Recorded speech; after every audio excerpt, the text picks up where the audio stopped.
Good morning, it's DJ and PK. It's 97.5, the KSL Sports Zone. Welcome in on a Thursday morning. What a Wednesday night for your Utah Mammoth. Way to get a W. Way to go into Detroit and win convincingly 4-1. And I got to say, it was hanging in the balance.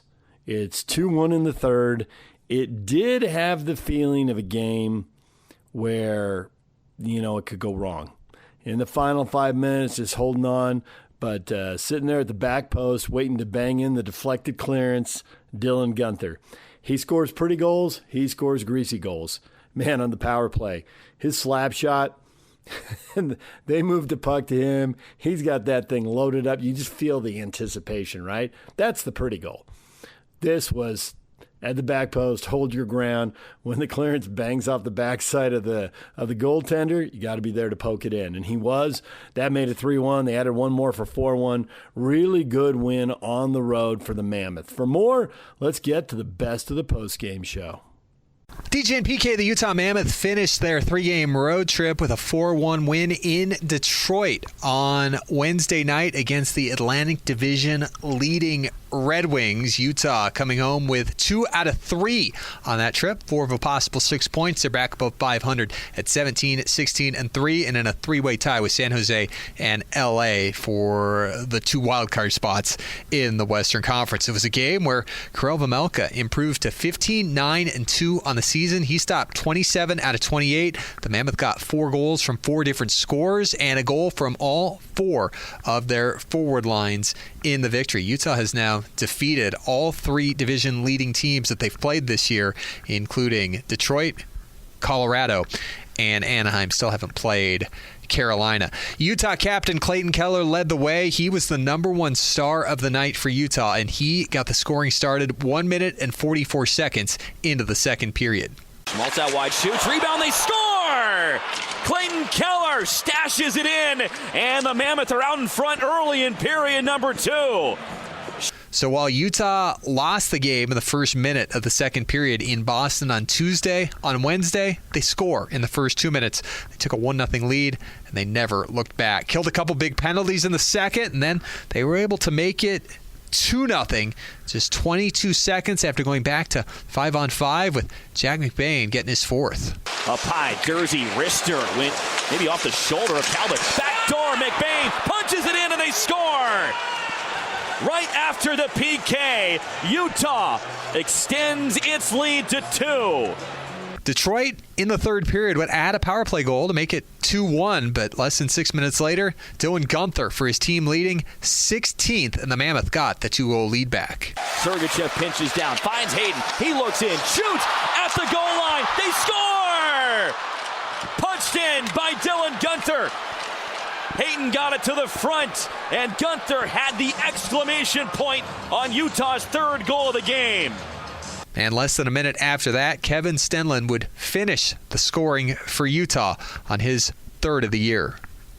Leak off that strong side post. Keller right circle, one-timer, Stenlund, he scores! Mammoth follow it up, and it's 4-1. Kevin Stenlund with a rocket. So Utah gets the goals again. It's the 11th time in the last 15 games they get at least 3 after the 4-1 loss in Boston on Tuesday. But as we said yesterday, win tonight in Detroit, come home with 2 of 3. Definitely going to be happy with that. Mammoth home with the New Jersey Devils on Friday. That's the next big test. They've never beaten New Jersey, went 0-2 against them last year, outscored 6-1, a tough defensive team, even though they've struggled as of late. Big test for the Mammoth coming up on Friday at the Delta Center. Winnipeg will come to town on Sunday. Let's hear what the Mammoth said after this one. Let's start with head coach Andre Cherney. Obviously, it's a lot of guys played well tonight. It's a really everywhere. If you look at our decor, we're rock solid. Our goalie was rock solid. I like our 4 lines. I think Stanny's line was really good. I think Booter his line had a really good game. He had a good game as well. A few exceptions, but he played good. Barrett Ayton, maybe his best game of the year. So, and obviously our first line scored the first goal and a key goal at the end as well. So 4-0 at 5-on-5 against the second team in the Eastern Conference. We'll take that at the end of the 3-4 in the road. I'm really proud of the effort and the character of our guys. It was a really strong second period. That penalty kill, though, really kept things as 2-0. What can you say about their effort in the middle frame? Yeah, it's... I don't know if we're getting used to it or what, but they do such a great job. And at key moment, like you said, the game was on the line at that time, and it was a key moment. So really good job.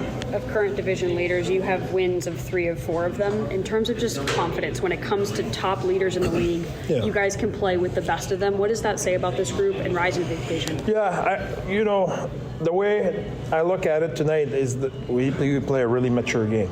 Yesterday we talked about taking ownership and having consistent and stay even, kill, whatever. If we play the success we have, did not wave today. That was 60 minutes of good play. You talk about ownership, and you talk about seeing it in their eyes. What did you see in their eyes today? Well, they were tuned in. I saw a group who... That group has a lot of pride. There's a lot of pride. There's a lot of character. There's nobody perfect in the world, but those guys care a ton, and they want to be successful together. And they showed it tonight in a character situation. What did you see from Keller tonight? Obviously, he scores. It seemed like there's a little bit more fight in him. Yeah, he competes. I think tonight he wanted to make the difference, and he scored a big goal, made a great play on Stanley's goal. But it's more than that. It's the fight he had, like a little bit you mentioned, and like I just said, I felt like that about our team, and started with our captain. So a nice response by the Mammoth, who are now 3-0, coming off a 3-goal loss. Beat the Rangers after the loss to Vegas, beat Anaheim after the loss to San Jose, and beat Detroit after losing by 3 goals to Boston. Nick Schmaltz helped get the scoring started for Utah on that first goal. Him and J.J. Peterka setting up Clayton Keller, and Utah's leading scorer up to 31 points in 36 games. Heard from him after the contest. Big bounce back for this team tonight. What did you like out of not only your team's game, but defending that lead and then adding on with a couple of goals in the third? Yeah, I thought we were real good all night. I think we didn't give them a ton. When we did, Veggie was good. I don't know, I liked our pace all over the ice. I thought guys were confident with the puck. We were making a lot of plays and, executing. And it's a tough back-to-back, and be able to get 2 points is huge for us. 300 NHL assists for you. You assisted on Keller's opening goal. What's the significance of that milestone for you? I don't know. I guess it's pretty cool. Play with a lot of great players, and hopefully there's many more to come. What was the difference in closing this one out tonight? I just thought our mindset was better. I thought we weren't phased when they scored. I thought we kept digging, and to get that third one there, that's kind of a backbreaker for them. So timely goals, and I thought we didn't let off the gas at all in the third, and a little adversity there with their goal, but we fought back and kept pushing. How much of an emphasis has it been to play kind of a grittier style of hockey lately?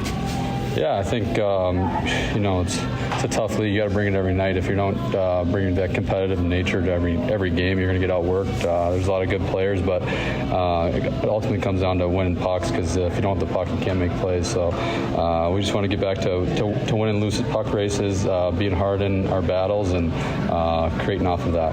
For Jack McBain on that third line with Michael Carcone and Daniil Boot, he got what ended up being the game winner. That second goal for the Mammoth, his 4th of the year, 2nd in 5 games. Heard from him after the contest.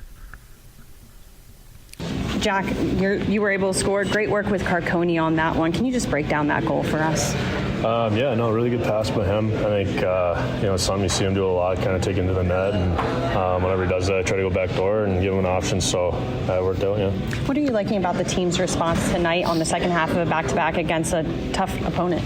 Yeah, it's great. I think it's a tough road trip. Those are all really good teams, so to get 4 points there is really good, and I think, like you said, a really good response after that Boston game, so it was really good for us. Able to start the game 0-0, obviously, and after that first, statistically speaking, where did you see the biggest difference between the first and the second to really kick the offense into high gear? Yeah, I think 0-0, but I thought we played really good hockey. I thought they did too. I thought it was a good game. It was fast. But no, I think we were just able to take advantage of chances there, and Veggie played well. I made some timely saves, so yeah. Your line's been so consistent, especially in this stretch where things have been kind of adverse. What makes this line so good? Yeah, I think, we kind of complement each other really well. I think you look at Karks' game, he's so fast and, shooter, he can put the puck in the net. Butter, he's a big body, he's skilled, can make plays, he's good on the forecheck, and, it's something I pride myself on too. So it's being big on the forecheck and trying to get pucks back and being really responsible defensively. So, try to keep being consistent and contribute to wins. How'd this group take ownership tonight? I thought it was really good. I think we've had a lot of talks this year, and talking's one thing, being able to do it's another. So I thought it was really good putting it into action. Yeah. What was the message on the bench after they cut it to 1? Yeah, I think same stuff. It's when you have the lead, you don't want to necessarily play like it. It's a 0-0 game. You got to still keep going and kind of put pressure on them. And I thought we did a good job of that. So just keep going, keep getting the puck in deep. So Utah has now completed 36 games on their schedule. Last year, they didn't play 36 games until the 30th of December. Again, home Friday with the Devils at 7, Sunday with Winnipeg at 5. We're talking all about it on Mammoth Daily, wherever you get your podcasts. It's our Thursday Expert Edition. Tyson Nash will join us. Mike Folta and Nick Olchek will give us their thoughts on some additional things that happened in Detroit on Wednesday night as the Mammoth picked up the 4-1 win, and we'll give you your daily 30 minutes or so on the Utah Mammoth, wherever you get your podcasts. Apple, Spotify, Utah Mammoth YouTube page, Mammoth Plus, SEG Plus, your official daily team podcast from your radio broadcast team here from the Utah Mammoth. DJ and PK will be back on Monday to recap the weekend and hopefully a couple more victories. There's the best of the postgame show. The Utah Mammoth take 2 out of 3 on this road trip, winning in Pittsburgh and Detroit, losing in Boston. 4 points in 3 games on the road. They'll take that. They are back home now to face the Devils next. That is coming up tomorrow night. All right, we're going to take a break, and when we come back, we're talking football. This is an astounding hire by Weber State. It's not every day a high school coach gets a chance, but this guy earned the chance. I am super intrigued to see what he does. I think it's going to go well. Winning the press conference is always dangerous. It doesn't really matter. It helps you sell tickets the first year to win the press conference. But after that, you got to get it done on the field. I think they will. I think he's, knows Jay Hill well enough to draw deeply from the Jay Hill playbook, which is drawing from the Gary Anderson playbook, the Kyle Whittingham playbook, the Ron McBride playbook, and those playbooks have worked. So we'll talk with Eric Kjar, the former Corner Canyon coach, now the Weber State head coach. That's next. Stay with us. All right, DJ, PK, and it's time to welcome in Weber State's new football coach, Eric Kjar. Eric, good morning. Good morning. How are you guys? We're doing well. We're excited to hear the news that you are leaving Corner Canyon and going to Weber State. And I'm curious, how many times did you come close to leaving, and why did you decide to do it this time? That's a good question, man. So I've never really been this close as I was this year. I've explored it a little bit, but not to this extent to where I was really serious about doing it and wanted to do it. So this was kind of the first time really where it became more of a reality for me and what I wanted to do from a career standpoint. Yeah, it's funny, Eric. I mean, I've had many times people ask me, you think he'll leave? You think he'll leave? I said, well, he's getting closer. And this opportunity comes up. I know you still have a son in high school. I think the other 3, the 2 kids and 2 boys and daughter are gone and moved on. But at the same time, knowing that, it might not be available, so you got to take it when it is, and here it is. And so with that in mind, as you reviewed all this, essentially, why did you take it? That exactly right there. This was the time for me, especially with the opening, and where I think the main reason why I was so interested in this job is just how good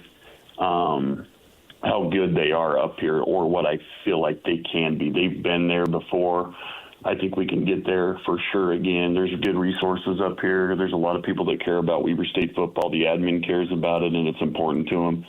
And just being so close to Utah, just the talent in Utah and really how much it's unrecruited, I think is really a valuable place where I feel like we can get in here and hit Utah hard and bring a lot of good kids and a lot of fun into the program and create some excitement in Utah about Weber State football, where we can, increase attendance and do all those kind of fun things here where we can make it a special place.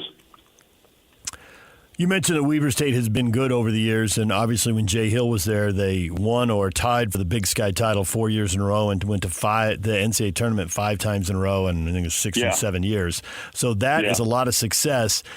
And describe your relationship with Jay Hill. How much football do you talk with him? How much can you pick his brain about what he did then and what could be done now?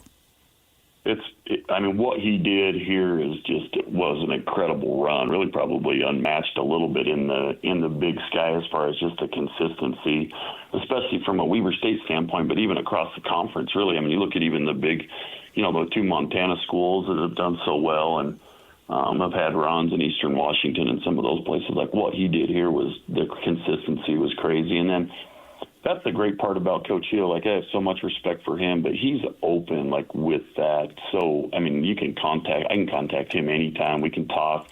We can work on things logistically. Also, what the program needs, what he did, what he liked, and then the best part about him too is he's always like, hey, but, with that being said, make it yours, which I think is always an important part. And I said the same thing to coaches when they go, from maybe where I had them at corner and they left and they go do their own thing. I think that's always a critical piece. You have to remember that you are who you are and you want to embrace that a little bit, and it's helped you get to where you're at. So as I look at the Big Sky, and, I actually out of high school, I spent 2 years at NAU, so I've been following this thing for a long time. Oh, okay. I didn't know that. Yeah, before I went, and then I transferred down to ASU and graduated from there. So, but I've always been a Big Sky guy at heart. At that time, I always thought it's like the purest form, playing for the love of the game and all that stuff. And you look at Weber State compared to some of these other schools, like let's take NAU for an example. The population in Arizona is much bigger than we got here in Utah, and they only have 2 other schools essentially that are playing. So the competition compared to the number of players available isn't as tough. And then you got Montana State, they're the biggest shows in their states, obviously. Eastern Washington, you can argue there's not that much more competition. But then you go Weber State, and wow, we've got 3 just in northern Utah alone, and then we got 2 others down south. So the competition to get guys, in-state guys, is really, really tough. How are you going to be able to crack that? Because you have a rep. I think kids will want to come, but at the same time, I don't think it's going to be easy. Yeah, I think so. So I think here where there's going to be high-level kids that are going to go to BYU, Utah, or even out of state, right? Like we had them at Corner Canyon. We had a couple high-level kids that are going out of state, like A&M, USC, Cal. Those kids aren't the ones I'm targeting here. It's the kids that I think are getting overlooked. So I think there is that initial line where those kids are going to those places. And then I think there's a ton of kids that are under-recruited below those levels that do fit well at Weber State and these other FCS and G5 FBS programs. I think there's a big group here. Utah football's good. And I think there's a ton of kids, I see it every year, that are under-recruited. There's kids I'm already looking at here that, since I've been here, that I know are under-recruited that we're going to go after hard, that I know can play here and help us build something special here. So I think that's really going to be where we'll get into it. We're not going to compete with those other ones, but we're going to get the other kids that I know are damn good football players that'll do a great job here and in our program. That's really the fit. You have to find the right kid, the right character of kid, the kid that loves football, that cares about it and just wants to play ball for what it is. Like you talked about with being in the Big Sky, that's what's fun about being here, is having those kids that just love what we do and love football and find that niche. It's going to be, important part, and then just recruit them hard. We got to recruit them hard. We got to pay attention to them. We got to evaluate them well and communicate well with them, and know that they're wanted here, and we want to build something special with them, and then win games so we can start getting those guys in here all the time and not lose out to other places. Weaver State football coach Eric Kjar joining us here on The Zone.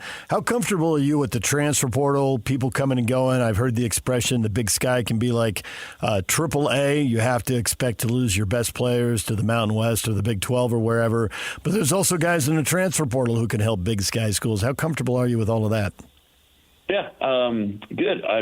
It's something I'm learning for sure. It's not like I have it down. I don't know that anybody has it down yet, but I think some coaches have really mastered it already in different areas. If you can master it, if there's such a thing, I think it's still a risk.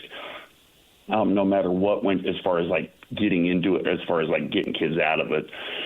Controlling the fact of kids getting in, that's really on us as far as building something special here, to wanting them to stay. But then you're going to have kids that are going to, come here and kill it, which we want, be, big time players that are first team Big Sky players that are going to get out. And they should, if that's something that's going to help them and progress them as a person and make them, a better player, but also get compensated on a financial level that we can't do here. I think that's something that I have to embrace at Weber State and understand that's going to be a thing, and maybe even pitch that to kids in some ways that maybe have that potential, and be understanding and support them when they do have that happen and be happy for them. I don't think that's something, if you try to fight that, I don't think you're going to win that battle. It's what it is at this point with college and with college football. At our level, FCS level, in my opinion, there's coaches that have embraced that and done that really well, and I think that's what we'll have to do here. What are you going to do about your staff? Man, that's a great question. I'm working on it right now. I'm here if you need me, big guy. I know. You would be the good guy. I was thinking you probably more like offensive line coach. You seem like that guy. You've probably heard the show driving to work at Corner Canyon. He's never put his fingers in the rubberized pellets. I don't know if O-line would be right. I just sit up in the stands and criticize you. That's my job. That is. Hey, that's a fun job, though. That's always. It is actually. Yeah. It's a good one. Standing on the outside and just taking shots is always nice. I'm just wondering, have you been besieged by people wanting to be a part of this already? Yes. I thought you would. Yeah, about 800 unread texts on my phone at one point yesterday, and a lot of them were job seekers, which I love. That's how it goes, the hustle of the college football realm, and guys hustling and wanting to be a part of things and getting opportunities. I think it's an amazing part of this profession, and you love it, and you love hungry professionals that want to do that kind of stuff, so it's awesome. Well, when you get to mine among those 800, I wasn't pitching for a job. I just congratulated you and then threw in a little funny line. I like it. Was it about how Jackie always beats you in pickleball and golf? Was it that? Hey, don't give out family secrets. She's an athlete in that group right there for sure. Her life now is just recess. I love it for her. I'm so happy for her. It's awesome. She plays 18 holes of golf. She plays pickleball. She plays 9 more holes of golf. She goes home. She has dinner. That's how that works. Yeah, she picks up dinner on the way home. She picks up dinner. You're right. She picks up dinner on the way home. That's incorrect. I'm sorry about that. Hey, Ben, you better be careful, PK. He's going to hear that. I know. What the heck? That's fine. Right? I'm curious, so when you put this staff together, are you looking for veteran coaches who know college football? Because you know football, but you know at the high school level, and it's different. Are you looking for young coaches on the way up? I mean, the BYU staff, basically, they're in the Big 12 title game. Everybody was in the Big Sky. Kalani was at Southern Utah. A-Rod was at Southern Utah. Jay Hill was obviously at Weber State. Fessy Sitake was at Weber State. I mean, go on and on. So young coaches on the way up, ex-players who might have a little sizzle to their name, as we've seen, like Luther Ellis going to the U. What are you looking for? So you hit it on the head with that first part, is just getting guys with some college experience that are really good, passionate about what they're doing. But college experience will be critical for me, especially, just first and foremost, just kind of helping and supporting me. And I'm learning a lot of that aspect already. Obviously, the football part, I think, will be the more easier part, but there's so much more to it than that now for me. So that's going to be a big piece, is having guys that can help support and be really good that way. So that's really going to be the critical piece. And we got to add some young guys, too, with a lot of energy that are excited about, getting that opportunity and can build and grow. And, then we'll probably lose them at some point, because hopefully, we do well and we take care of business, and then those guys get other opportunities. But that's going to be a little bit of the model here, where we're at the FCS level and you get some of those good guys when they're young, but then, they end up being Kalani, Sitake, and Jay Hill and so forth like that, and Fessy. So that's going to happen. And that's, if you're doing it the right way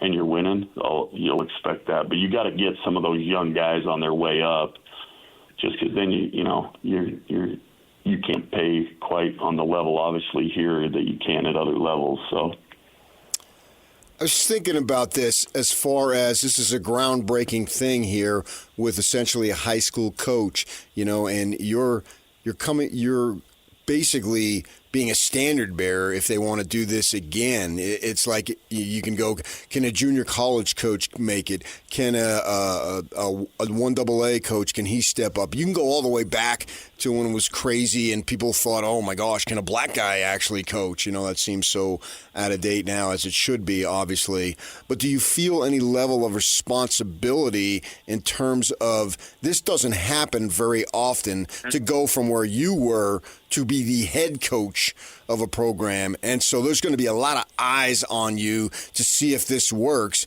and if it does work, which I think it will. In fact, I have no doubt, because I believe in you 100%, that others can get this opportunity. I mean, that might be too big of a thing to be thinking about right now, but I'm just wondering what your thoughts are on that. Yeah, I mean, so I've actually thought about that a little bit, mostly in the sense of what I owe this athletic department here and the administration here.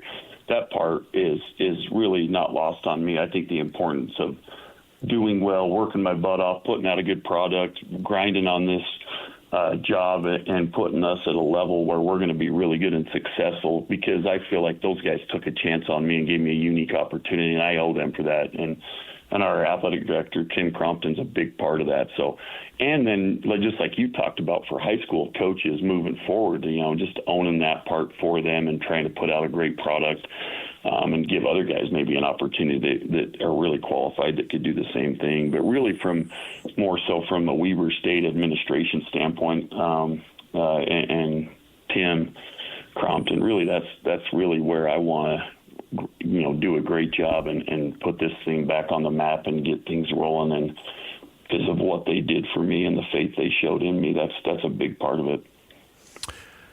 Really good coaches usually have a coaching tree, and I think you can be traced back to Mike Leach, and you threw the ball really well with your Corner Canyon teams with multiple quarterbacks. How much of that do you think will translate to the Big Sky? On the surface, it looks like it ought to transfer pretty seamlessly, but maybe there's hurdles in the way of this I don't know about. Yeah, probably the biggest piece with that is just to continue to be really good at the quarterback position, too. I think that's any, modern-day college football. I think that piece, you have to be really good there. So that's going to be always something we'll try to do really well. And that starts a lot with just being physical up front and being able to run the ball. All our teams that have been the most efficient offensively, we've had good run games with that. And that'll really be our focus. And then, the quarterback aspect's always there where we're throwing the ball. But that really, if you look at what we've done, especially at Corner Canyon, a lot of that came off our run game. And that's why, our yards per attempt were always so high and our efficiency was so good from a yardage standpoint. If you look at what we've done in the 9 years there, our attempts are really kind of lower comparatively to the other quarterbacks in the state, pass attempts-wise, but they're high on efficiency and high on YPA, which is yards per attempt. It's so critical to be efficient in that category if you're going to be a good passing team, and that's running the ball. So if you're running the ball well and you can play action and do some things out of that and have some answers for pressure, then you got a chance to be really good in the pass game.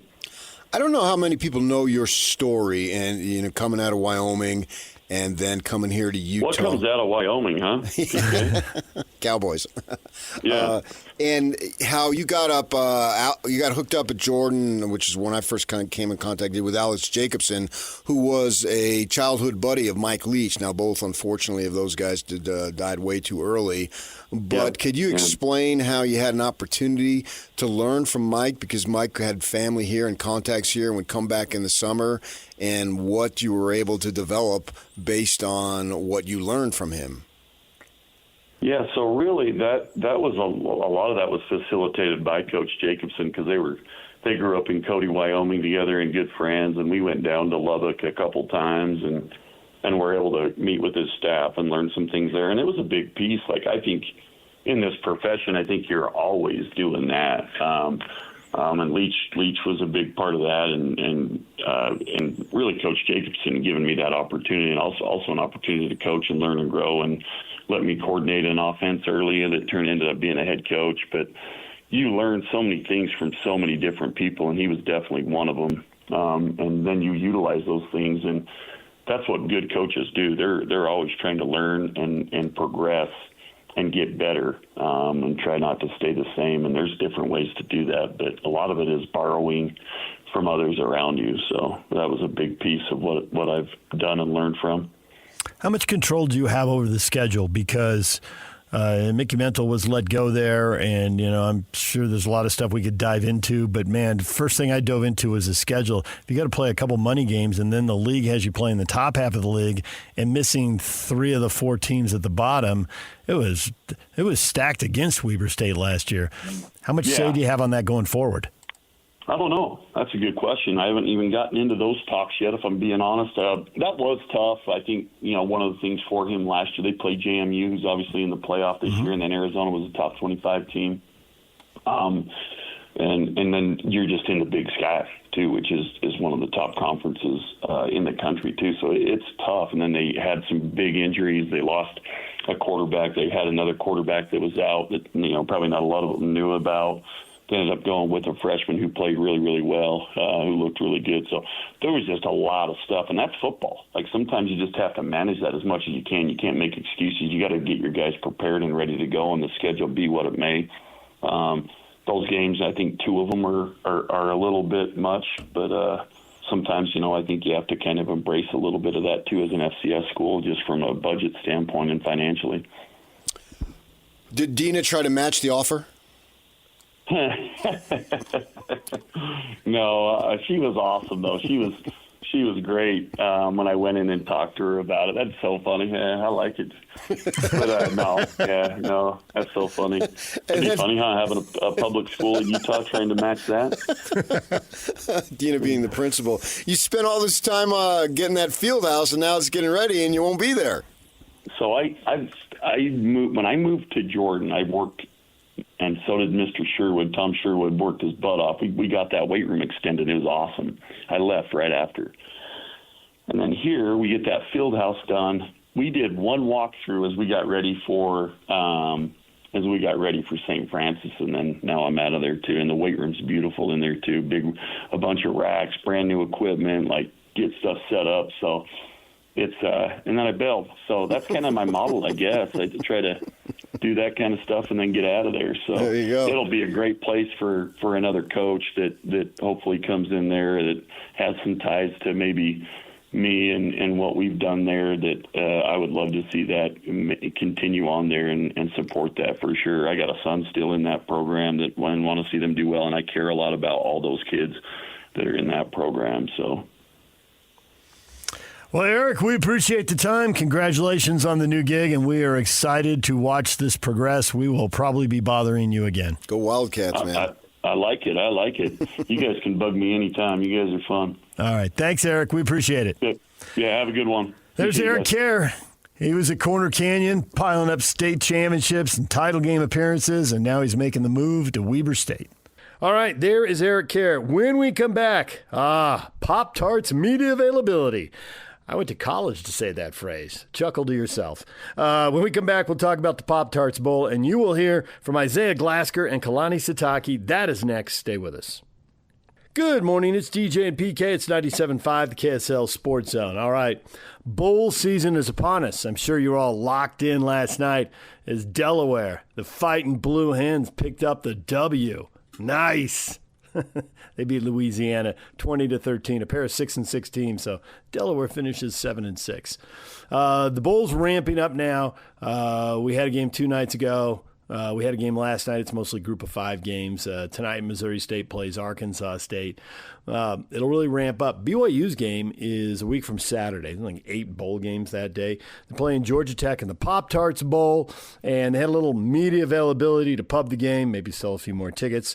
Isaiah Glasker, star of the BYU defense. He has had a couple of fantastic years here for BYU. Here's Isaiah Glasker in advance of the bowl game. Isaiah, people talk about getting motivation for these non-playoff games. What is the motivation behind this game? Really just that we thought we should have been in the playoffs. I feel like that's enough of a driving factor for us, and I feel like we're going to be ready for the bowl game. So, how important would it be to get a 12th win, first time since 2001? I would say really super important, just because, especially going against the ACC, it's like I feel like people overlook the Big 12 and how good the talent is here, and I feel like if we can catch this win, then we can really make a difference for the Big 12. So, what stands out most about Georgia Tech? I would say, just because as a defensive player, I would say their offense. Their quarterback is a super well-rounded guy. He can run the ball, throw the ball, and I feel like we're in for a good competition. So, do you feel like you have something to prove in this game, that you might have been overlooked for playoffs, and you can make a statement with this? Most definitely. I feel like if we can get a win right here, we can kind of show the committee what the Big 12 is really about. So. Everyone's been focused on Bear's ankle. How's your ankle doing? and how much has the season been a battle for you? Just injury? Honestly, kind of get banged up every game. It's kind of part of the game. And my ankle's been bugging me since, Colorado. But this week I think we can have maybe, has been good just because it allowed my body to recover. So. How important are these extra practices for the team? Just to be together, but also build that camaraderie. And you don't know who's going to be here next year, and have these final workouts together. I feel like the camaraderie's always been here. I feel like all the boys love each other, and we're willing to play for each other. So I feel like we're excited to get to Orlando. So. As far as your future goes, have you made any definite decisions, or what's the process in that regard? It's really just up in the air right now. I'm just trying to focus on the bowl game, and then I'll just figure out from there. So. Who do you consult about that? Coaches, parents, friends? I would just say my family mostly. I talk to my parents about it all the time, and I feel like it's just my best interest just to wait. So. I assume you guys are going to Disney World. Were you a Disney kid growing up? My favorite movie probably Cars. Okay. Yeah, but I've never been actually to Disneyland or Disney World, so I'm excited for the experience. Okay. Any other questions? All right, Zay, thank you. Awesome. Thank you, guys. All right, there is Isaiah Glasker, and now here is the head coach, Kalani Sitake, as they get ready to chase yet another win. 11-2 on the season. Can they get win number 12 and finish the season losing only to Texas Tech? Here is Kalani Sitake. How do you feel practice has gone so far in this game? Yeah, I think practice has gone really well. We need them for the development part of our players and getting some live work, at the end of practice. We got that done today, and it was good. It was kind of a good precursor to what we're going to see in spring ball probably. But I like the guys being able to, just get as many practices as we can. Obviously, there's things that we can still improve on, so it's all part of the work, and I'm thankful that we had the extra work to get it done. So it was nice. Do you get a sense that this team's locked in like they were last year heading into the Alamo Bowl? Oh, yeah. I think these guys love football. So, I mean, they're excited to play the game, and they're excited that we extended the season and that we, have a chance to do it with the seniors again. And we had to go to Orlando and have fun there. But at the same time, we know we're going there for a game. And so these guys are focused, and I feel good about the preparation. I think they'll be ready by the time we get there next week. Is Bear back full go in practice? He's practicing, yep. I mean, full goal. We still have a long time to get there, but we'll keep improving. I like what I've seen from the other quarterbacks too. So it's a process, but I thought he had a good practice today. What about motivation for this team? Obviously, the disappointment of not making a playoff. What is the motivation? These guys are saying they want to get that 12th win, first time in 24 years. I think that would be. Yeah, I think there's plenty of motivation. The guys, like I said before, they love football. Another opportunity to play. I mean, obviously everybody's going for the playoffs, but the truth is we have an opportunity to play again, and we have an opportunity to practice again. So last year, those bowl practices are really good in our development for this year, and this year this will be the same thing for next year. So it's good for the developmental guys, the guys that are still underclassmen. For the seniors, good that we get to extend the season one more time. The disappointment, that goes real quick. That goes away real quick when you have attitude of appreciation of what you get to do. So these guys love the game. They love that they get to represent the right way, and then they're more than anything, they're grateful that they get to play this game again. Can you elaborate why the Pop Tarts Bowl is not a consolation? You said earlier this week. Some people might feel differently. Yeah, it's a football game. So those people probably don't love football as much as we do and our fans do. So that's okay. I think everybody has their opinions. We love any other opportunity. I mean, when you sit there and you try to judge bowl games, I think bowl games are amazing. It's different than an away game because we have to spend more time there in the community.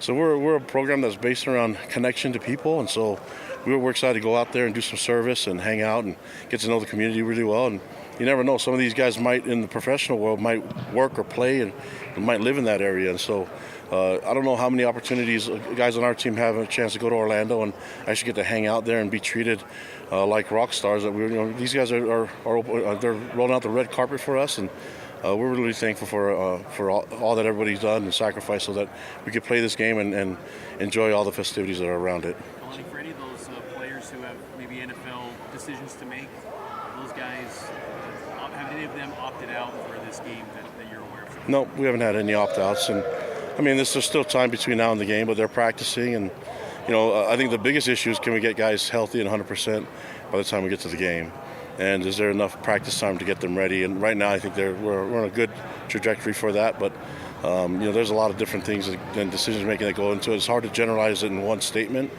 but we've been through this before, and so we want what's best for the players, and we think playing the game is going to be the best thing for them. Some of them are trying to overcome some injuries, so that's pretty much it. And if people are opting out or entering the portal, most of the time it's for playing time. And so that's kind of been the biggest reason. That's not just here, that's from other places too. So we'll just keep working with it, and I'm enjoying the practices and how much progress we've made since the last game. What's your reaction? Yeah, Brent Key's a really good coach, and he's an O-lineman, so they're going to be focused on running the ball. The quarterback runs the ball really well. I just like him, and the more I hear about him, I like him as a person even more. I mean, but he's a tough-nosed player that can throw the ball and can run, and so very similar to what we do. I think offensively they do a lot of things. I think we're similar in a lot of different ways, but more than anything, we're built on the same type of principles. So they're a tough team, man. It's going to require all of us being at our best, and we're looking forward to the game and the matchup and what it could bring out of us. What's your reaction to your buddy Kyle Whittingham stepping down? Yeah, I mean, I think we kind of knew that eventually he'd have to.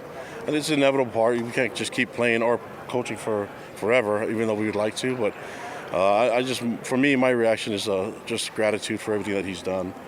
He's helped change the game of football, especially in this state, and he's been able to be a player under Lavelle here at BYU, and then what he's been able to do as a coach, as a position coach and a coordinator, and also a head coach. He's been connected to all those coaches, and so it's amazing his career, and just wish him the best in everything. Yeah, so that's. I mean, and I'm really happy for Morgan. Morgan's been head coaching waiting for a while, and this is his opportunity. He'll do great. I've been around him for many years. We worked together for 10 years, so it's a really good program, and they're in good hands with Morgan Scally. Kalani, you were hired 10 years ago this week. I'm curious, just as you go into the next phase of your career here at BYU, being in the long-term extension, what's some of the biggest lessons you've learned that you feel like you want to change in the future with this program going forward? Yeah, I mean, I don't know if I could say that in one answer, but I mean, I've learned a lot. And so in 10 years as a head coach, I think I came into it with a lot of ideas and thoughts, and a lot of them worked out, but some didn't. But I think I'm not afraid to try things, and I'm not afraid to be bold. And so going into the next, how many years I got left in coaching, I'll probably have the same type of attitude, but I've actually learned a lot the last 10 years, so I'm still trying to learn as much as I can. Yeah. And that's Strawberry? I don't know who's in there. Is that PK in there? You look good in that, Parker. I assume you guys are going to Disney World. Do you have a favorite Disney character or movie? I like it all. I'm a food guy, so if you ask me, well, how's that vacation? I usually say the food was really good, so I loved it. So yeah, for me, and then seeing my kids have fun, seeing the players have a good time, and allowing them to enjoy it with their families, it's going to be cool. I think, Christmas around the bowl time is a lot of fun, and that's kind of, I hope we have to deal with Christmas travel and all those things from here on out with the bowl games. I think the bowl games are an amazing opportunity. A player we're making memories that'll last them a lifetime, and for me, I played in those games, and so it's a great reward, but a great opportunity for everyone too. Last one for Coach. We've had a handful of players already say that they're intending to enter the portal. How clear is that picture for the rest of the roster, like as far as what you know is going to be coming back next year? Yeah, we have a good idea of what we have with our roster and the returning roster, and we know that there's going to be some attrition. Attrition is a little different now than it was in the years past, but we're working with all that. We're trying to communicate with all our players, allowing them to see where we see them on our depth chart, and what our expectations are of them, and sometimes it matches up, and sometimes they're looking for something different, and we want to help them as much as we can. I mean, we're excited about it. Once you're a Cougar, you're always a Cougar, so we want to help them whether they're here or they're moving on, and so that's always been our mindset. I mean, we were still connected to Jake Retzloff. He's getting ready to play this weekend, and we're going to be cheering him on, and really excited about him being in the playoffs. So there's nothing but love here, and communicating and making sure that we're all on the same page is going to be key. You mentioned the development that can take place with these extra full practices in the game. How much of a difference does it make to have those and the extra game compared to the seasons where you haven't had those extra practices? Yeah, I mean, whenever you have extra time with the players, it's even better. So, getting to that 6 and being, I mean, I know some teams opted out of playing a bowl game. For me, as long as we're bowl eligible, we're always going to play a bowl game because I need these practices. I need this opportunity to keep developing the program and bringing them along. Thanks, Coach. Thank you, guys. All right, there's Kalani Sitake. Coming up, Utah State basketball coach Jared Calhoun's going to join us at 8:30. Ken Pomeroy scheduled to join us at 9 o'clock. Ken Pom from KenPom.com. We'll talk college hoops with him coming up. What is trending? The headlines are next.